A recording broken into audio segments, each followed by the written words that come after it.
नमस्कार. वर्षाच किचन मराठीमध्ये तुमचं सर्वांचं पुन्हा एकदा खूप खूप स्वागत. आज बनवली आहे आपण मस्त अशी मल्टीग्रेन डाळ पालक. बऱ्याच वेळा आपण डाळ पालक बनवत असताना फक्त एकाच डाळीमध्ये बनवत असतो, पण आज आपण यामध्ये वेगवेगळ्या प्रकारच्या डाळी घातलेल्या आहेत, त्यामुळे ती भरपूर चविष्ट झालेली आहे आणि पौष्टिकसुद्धा झालेली आहे. चला कशी बनवली बघूया. तर इथे मी कुकर घेतलेला आहे, त्यामध्ये अर्धा कप चण्याची डाळ, अर्धा कप मुगाची डाळ, अर्धा कप तुरीची डाळ आणि अर्धा कप इथे आपल्याला मसूरची डाळ घ्यायची आहे. आता या संपूर्ण डाळी आपल्याला 1-2-3 वेळा पाण्याने स्वच्छ धुवून घ्यायची आहे, म्हणजे यावरील जी पावडर लावलेली असते डाळींना ती संपूर्ण निघून जाईल. आता ही आपल्याला सर्वप्रथम शिजवायला ठेवायची आहे, म्हणून यामध्ये मी 1 ग्लास पाणी घातलं. आता पाणी आपल्याला 1 इंच आपल्याला वरती राहील एवढं आपल्याला इथे पाणी घालायचं आहे. नंतर यामध्ये मी थोडंसं मीठ घातलं, थोडीशी हळद घातली आणि थोडंसं आपल्याला यामध्ये तेल घालायचं आहे. आता कुकरचं झाकण लावून 1-2 शिट्ट्या मी या डाळीच्या इथे बनवून घेते आहे. गॅस हा मध्यम आचेवर ठेवलेला आहे. कुकरच्या 2 शिट्ट्या झालेल्या आहे. डाळ ही आपली छान शिजलेली आहे. तर चला आता आपण पुढची तयारी करूया. तर इथे मी पालक घेतलेली आहे. पालक ही स्वच्छ धुवून साफ करून घेतली. आता ही आपल्याला अशी बारीक इथे कट करून घ्यायची आहे. मी इथे संपूर्ण पालक अशी बारीक इथे कट करून घेतलेली आहे. त्यानंतर एक मोठ्या आकाराचा कांदा आपल्याला इथे कट करून घ्यायचा आहे. तुम्ही कांदा चाकूने कट करू शकता किंवा मग चॉपरला सुद्धा बारीक असा कट करू शकता. त्यानंतर एक टोमॅटो सुद्धा आपल्याला इथे कट करून घ्यायचा आहे. टोमॅटो कट झाल्यानंतर आपल्याला इथे एक पेस्ट बनवून घ्यायची आहे. तर इथे मी 5-6 लसूण पाकळ्या घेतलेल्या आहे. थोडंसं यामध्ये कोथिंबीर स्वच्छ धुवून घेतलेली आहे. ही अशी आपल्याला खलबत्त्यामध्ये ठेचून घ्यायची आहे. तर चला फोडणी करून घेऊया.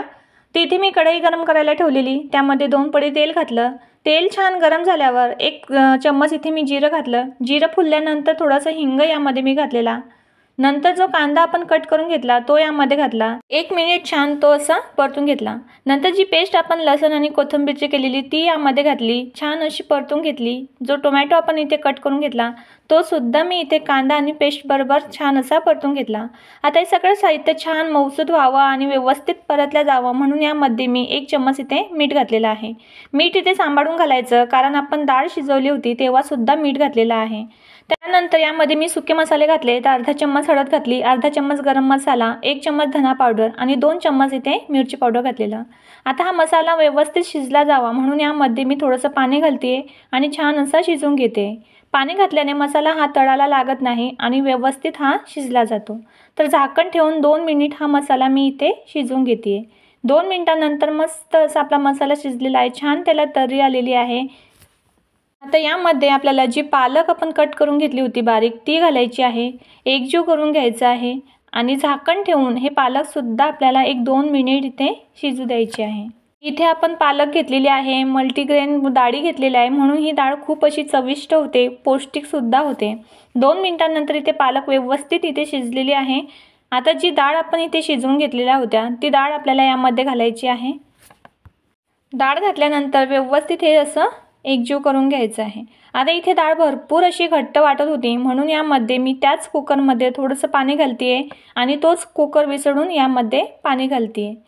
तुम्ही इथे पाणी तुम्हाला जसं पातळ किती हवी आहे किंवा किती दाट हवी आहे त्यानुसार यामध्ये पाणी घालू शकता. तर इथे परफेक्ट अशी डाळ पालक तयार झालेली आहे. आता हिला अजून छान असे चव यावी म्हणून इथे मी 1 चम्मच तूप घेतलेलं, साजूक तूप. त्यामध्ये काही लसूण पाकळ्या ठेचून घातलेल्या आणि 2-3 इथे आपल्याला लाल मिरची यामध्ये घालायची आहे आणि अशी मस्त खमंग फोडणी आपल्याला यामध्ये घालायची आहे.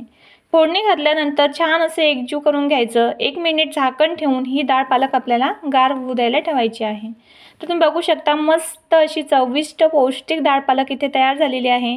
ही भाजी तुम्ही चपातीसोबत किंवा मग भाकरीसोबत सुद्धा खाऊ शकता, नाहीतर असं भातासोबत गरमागरम भातावर अशी चविष्ट डाळ, सोबतीला पापड, लोणचं, एकच नंबर. तर अशी पौष्टिक चविष्ट डाळ पालकची रेसिपी तुम्हाला कशी वाटली मला नक्की कमेंट्समध्ये सांगा.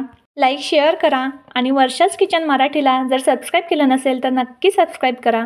भेटूया अशा एका छान साध्या सोप्या रेसिपीमध्ये. तोपर्यंत मस्त खा आणि स्वस्त राहा. बाय.